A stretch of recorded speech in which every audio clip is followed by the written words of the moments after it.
Magluluto tayo ng sariwang mais para sa ating merienda. Bagong pitas pa guys, ayan. Ayan, basta bagong pitas na mais, masarap talaga siya kasi matamis-tamis. Yan, may dalawa pang natira. May dalawa pang natira, 3 lang yung niluto ko kasi hindi ko naman yan mauubos kainin.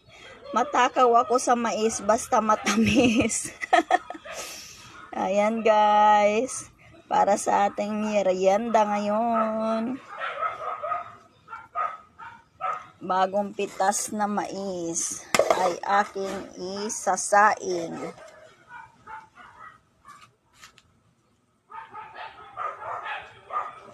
Magkuha muna ako ng tubig.